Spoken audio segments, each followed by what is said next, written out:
My name is Julia, a person known for her 99% seriousness. Yet here I am, standing outside my home, accompanied only by a solitary suitcase, hastily packed with my bare essentials. Clutched tightly in my hand are two ominous envelopes.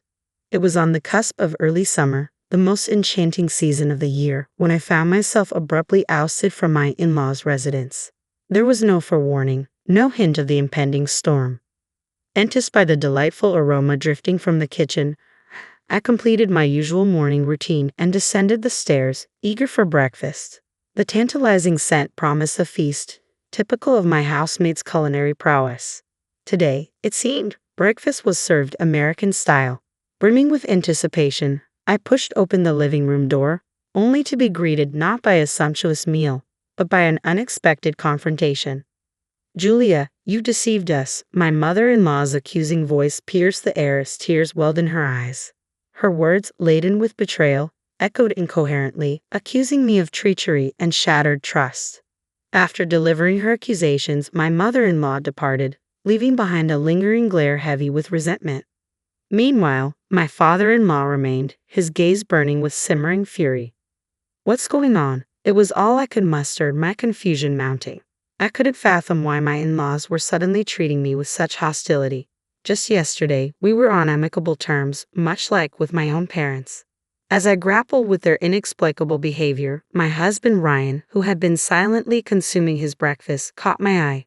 "Last night," he began, explaining that he had opted to spend the night at our other residence near his workplace, leading me to believe he wouldn't be present this morning. Had he returned home late last night? Desperate for clarity, I rushed to Ryan, seeking his assistance. "What's wrong with Mom and Dad?" My words caught in my throat just as I was about to utter, "They're behaving." But my attention shifted abruptly to Ryan, whose demeanor had taken a chilling turn. His gaze pierced through me, laden with accusation and contempt, a far cry from the warmth and kindness I was accustomed to. "Ryan, how could you?" The words spilled from his lips, dripping with venom. Gone was the gentle melody of his usual speech, replaced by a harshness I had never encountered before. This was the same Ryan who would surprise me with my favorite flowers whenever his work kept us apart. "I'm sorry. I truly wish we could still travel together," he continued, his words a stark departure from the sentiments he had expressed just a week prior. With a gesture to the secretary, who stood nearby, he signaled for action. "Take care of it," he instructed, the command delivered with an air of finality. "You've finally done it, Julia, haven't you?" His accusation hung heavy in the air, stabbing at my core. "Married me for the money, didn't you?" "What? You've taken my mother's money," I protested, disbelief lacing my words. "Wait, that's not true." The accusation hung heavy in the air, the enormity of the alleged sum sinking in. "And now you're trying to justify it." My father-in-law's voice was laced with scorn. "What? What on earth are you talking about, Dad? I swear, I didn't touch a penny of her money. Get out of this house." "Dad, what's happening?" I pleaded desperately for clarity, but received only a curt denial in response. It seemed I was being accused of embezzling a significant amount from my mother-in-law, a notion utterly unfounded in reality. I begged for understanding, for someone to believe me, but my pleas fell on deaf ears. A chill ran down my spine as the secretary reappeared, clutching a suitcase, likely containing my belongings. "Please, Ryan, listen to me," I implored, but he shook his head with a disappointed expression, as though delivering lines in a tragic play. He was convinced of my guilt. "These are the divorce papers," he stated matter-of-factly, thrusting them towards me. "Once you've signed them, send them back to me." "What? Why?" I exclaimed, my voice trembling with disbelief. "I can't live with someone solely interested in a family inheritance. It's the family's decision." Ryan's words cut through the air like icicles, sending shivers down my spine. "Now, leave." "It's not fair. I haven't done anything," I protested vehemently, but my pleas fell on deaf ears. Ryan's demeanor remained stoic as he commanded his secretary, "Ensure she never returns to this property." "What? What's happening?" "Stop." I struggled against the secretary's firm grip as he forcibly escorted me out, my suitcase in tow. Tears streamed down my face, mingling with the tumult of emotions swirling within me. Coming from humble beginnings, I knew the allure of wealth, but I was never one to resort to deceit. The grandeur of the mansion felt like a cruel contrast as I was unceremoniously ejected onto the street, barely half an hour after waking. Was this a nightmare? My mind raced, struggling to comprehend the surreal turn of events. Amidst the chaos, the imposing door slammed shut mercilessly. Just before it sealed me off completely, the secretary thrust another envelope into my hand, a final act of cruelty. "This is also from Mr. Ryan. Please take it." The secretary's voice broke through the tense silence. With a finality that matched the closing of the door, the lock clicked shut, sealing my fate. With trembling hands, I peered into the envelope, my heart sinking as I beheld its contents. A severance payment of $10,000. I had married Ryan 3 years prior, finding employment as an advisory accountant at the company where my father-in-law held the reins as CEO. Despite just passing my CPA exam, I was relegated to a subordinate role, more of an assistant to my colleagues out of pity. Then, one fateful day, everything changed. The pieces of the puzzle began to align in a way that didn't make sense. Something was amiss. Driven by a desire to prove myself as a competent CPA, I had delved into a task assigned to a colleague, only to uncover a web of deceit.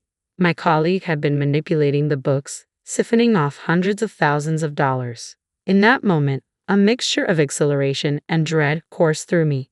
Yet I knew I couldn't turn a blind eye to such wrongdoing. Summoning my courage, I made the difficult decision to report the fraud to my father-in-law, the CEO. As someone deeply committed to honesty and integrity, turning a blind eye was never an option for me. Though the thought of reporting the fraud to the IRS crossed my mind, I hesitated. After all, such a drastic action would strip my colleague of their CPA status, a consequence I found difficult to reconcile with, especially after my own hard-won journey to becoming a CPA. My father-in-law, a shrewd businessman who had amassed a considerable fortune in a single generation, had been unwittingly targeted. "Thank you, Julia. We're indebted to you. Without your intervention, who knows how long they would have continued siphoning off funds." My father-in-law expressed his gratitude, his wife echoing his sentiments. I found myself celebrated as a hero, as if I had single-handedly saved the day. "Julia, if you're not involved with anyone at the moment, would you consider marrying our son?" The proposition caught me off guard, and I couldn't help but wonder if such flattery was commonplace among the wealthy. Though I laughed it off at the time, little did I know that my father-in-law's suggestion held genuine weight. Before I knew it, I found myself being introduced to their son, a man who praised me for safeguarding the family's assets. Bathed in their praise, I couldn't help but feel a sense of validation. After years of being criticized for my seriousness, it seemed that living authentically and earnestly had finally paid off. And in that moment, I couldn't help but feel a profound sense of happiness. As a trainee CPA, I had never imagined ascending to the role of official advisory accountant, let alone being appointed as personal secretary to Ryan, the CEO's son. Ryan embodied the archetype of privilege, perpetually optimistic with a laissez-faire attitude that initially grated on my meticulous nature. Yet, amidst his dependency on me, I discovered a sense of fulfillment in aiding him. "Ryan, you really need to leave for the business meeting soon," I reminded him, checking my watch. "I'll manage just fine. You should get going." "Are you sure you won't stress out the driver this time?" he teased, flashing a charming smile. "I've got everything under control," I assured him, ushering him towards the door. Perhaps he appreciated my attention to detail more than I had realized. Our relationship evolved from professional to romantic, much to the delight of my father-in-law, who had harbored hopes of our union. The wedding was met with resounding approval, and for 3 years, the dynamics between Ryan, myself, and my in-laws remained largely unchanged. The most significant shift came with my father-in-law's decision to pass the company's reins to Ryan. As preparations for his ascent to the boardroom accelerated, my mother-in-law and I found ourselves immersed in a whirlwind of meetings and social engagements. Tonight was meant to be no exception, with a business partner's anniversary party on the agenda. Instead, I found myself alone in a sterile hotel room, a stark departure from the anticipated festivities. In the heat of anger and frustration, the thought of retreating to my parents' home briefly crossed my mind. But the notion didn't sit right with me. If Ryan wanted a divorce, so be it.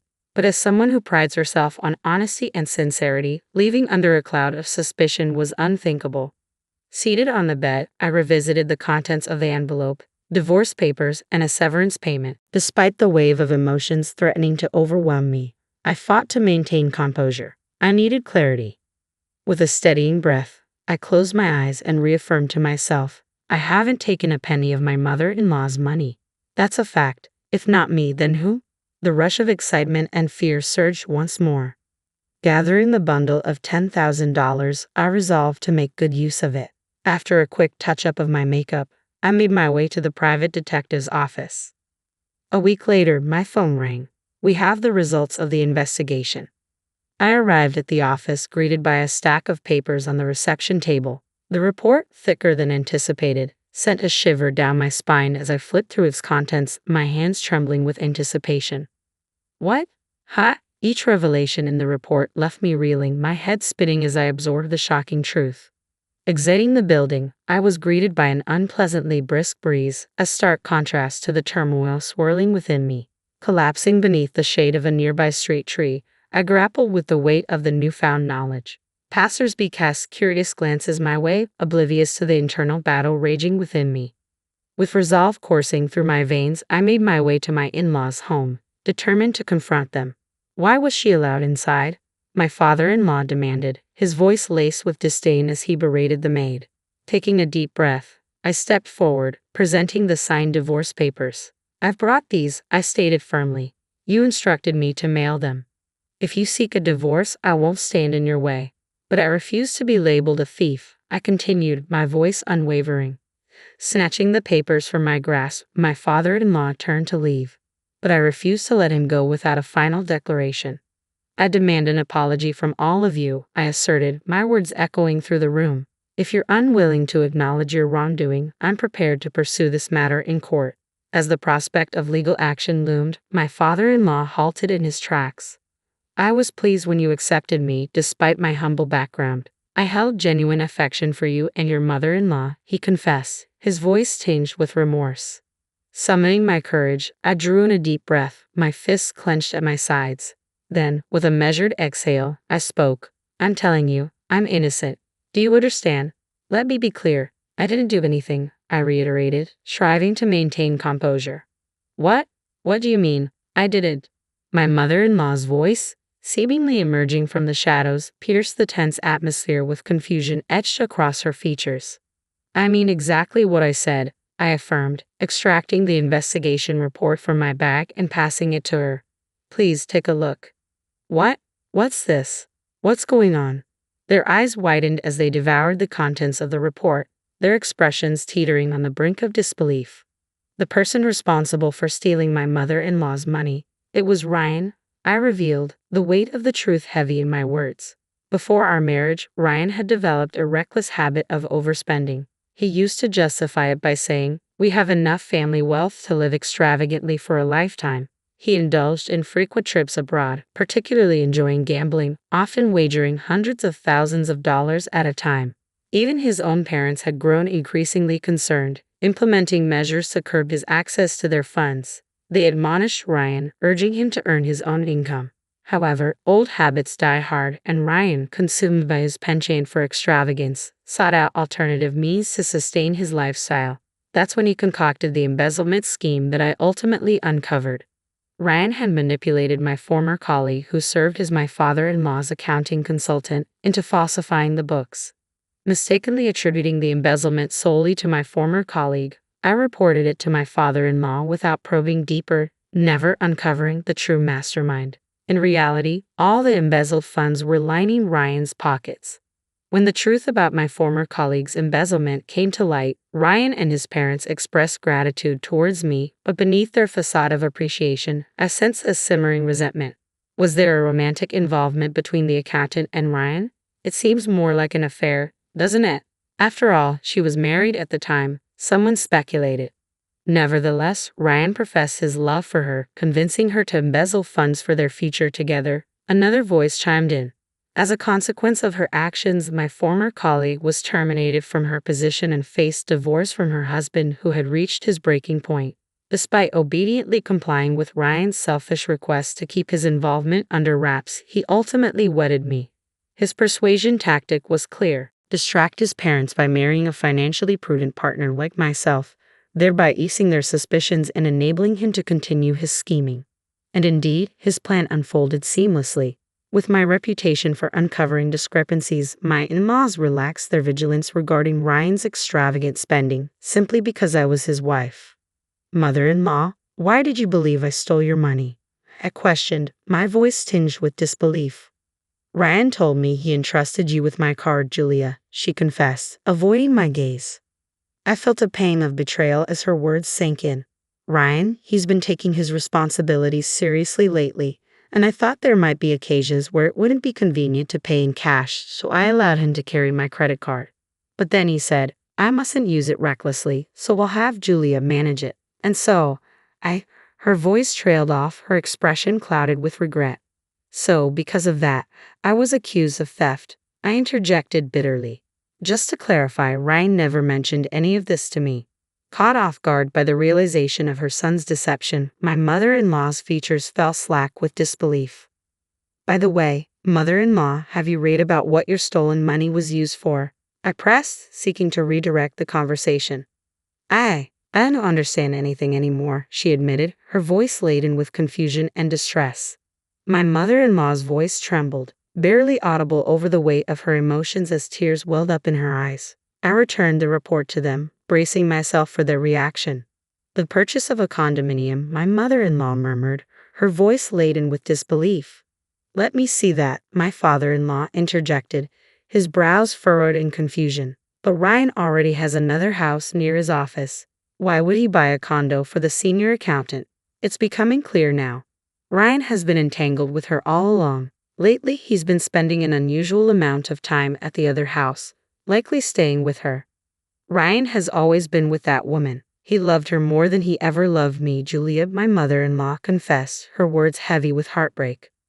I remained composed, devoid of emotion, having already processed the nauseating contents of the report countless times before this moment. It appears Ryan has been indulging in quite the affair with the senior accountant. They even frequent underground casinos, I added matter-of-factly. "Underground casinos? Please take a look at the last page," my mother-in-law urged, a glimmer of hope flickering in her eyes. My father-in-law frantically flipped through the pages of the report, his brows furrowed in concern. "What's this staggering amount?" he exclaimed, his voice tinged with disbelief. "He's deeply involved with the underground casino. It seems he'll be grappling with debt for the foreseeable future," I explained solemnly. "Underground casino." My father-in-law's voice trailed off as he sank to the floor, overcome with shock. "Just to be certain, none of our other cards have been compromised, correct?" I inquired, prompting my father-in-law into action. "Ha!" His eyes widened in realization as he rushed to the nearest telephone, panic evident in his movements. "Stop everything. Cancel that card immediately." His urgent command reverberated throughout the house. Later, I received a formal apology from my in-laws. They expressed regret for concealing their son's extravagant spending and his affair. While I appreciated their honesty, I couldn't help but feel a pang of disappointment. Their apology seemed incomplete without addressing the hurt they caused me. Nevertheless, I handed them the completed divorce papers. With a small nod, I began to gather my belongings, ready to leave. But as they pleaded for me to stay, their sudden change in demeanor caught me off guard. Just a week ago, they had treated me like a criminal. "I'm sorry, but isn't it a bit late for that?" I interrupted, my voice tinged with frustration. "I loved you both and considered you family, but you disregarded my feelings and opinions. Do you have any idea how hurtful that was for me?" Despite my efforts to remain composed, a solitary tear betrayed my emotions, quickly followed by a cascade of tears streaming down my cheeks. "Julia." The divorce papers lay before us, a stark reminder of the irreparable rift between us. "This divorce is what your son desires. Shouldn't we respect his wishes?" It was evident that he had moved on with someone else. After composing myself and injecting a final touch of sarcasm, an abrupt alarm pierced the silence, jolting us all. Startled by the sudden noise, I furrowed my brow in confusion, only to have my father-in-law grasp my wrist urgently. "Hey, what's going on? What are you doing?" I questioned, taken aback by his sudden urgency. "You should come too, honey," he insisted, leading me outside to the garden. There, the gate that had shut me out just a week ago stood before us, and we heard a voice from the other side. "Hey, the gate won't open. Is anyone home?" Ryan's frustrated voice echoed through the gate, followed by the sound of him banging on it vigorously. What's happening? My car won't start either. This is ridiculous.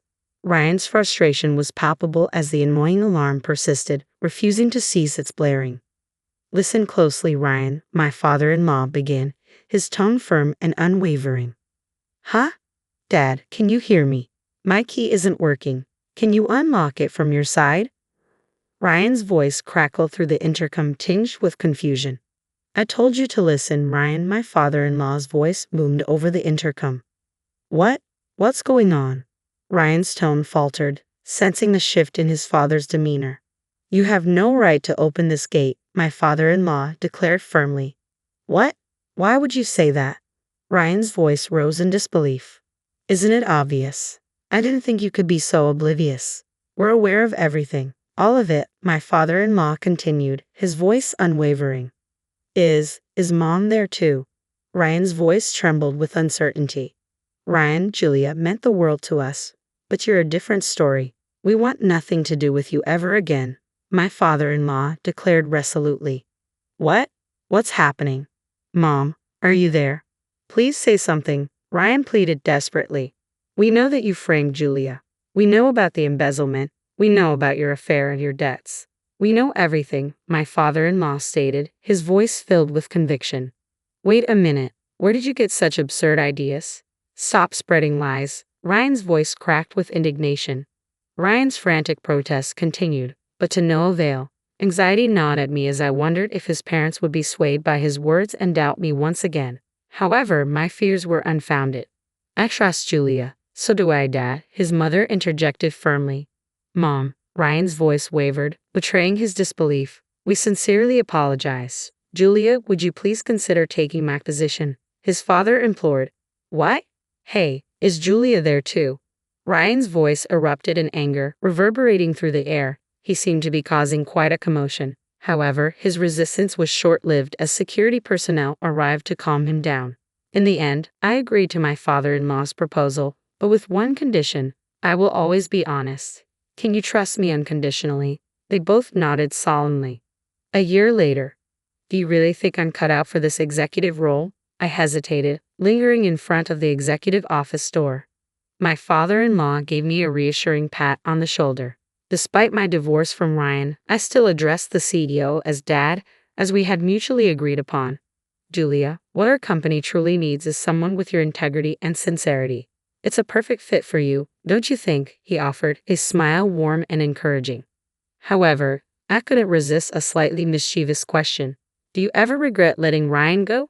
He should be the one stepping into this role, shouldn't he? Since the incident, my in-laws had distanced themselves from Ryan. Initially, he would often come pleading for financial assistance, but once he realized they wouldn't comply, he stopped. The son who had vanished under the weight of enormous debt. I wondered if he was still with that senior. Ryan let out a small, lonely sigh, but Ryan isn't the one meant for this position. The responsibility was too much for him. We're the ones to blame for indulging him too much, my father-in-law admitted. Dad, I murmured sympathetically. Hey, don't look so disheartened. Stand tall and proud, he encouraged. Yes, I replied with newfound determination, reaching for the handle of the executive office door.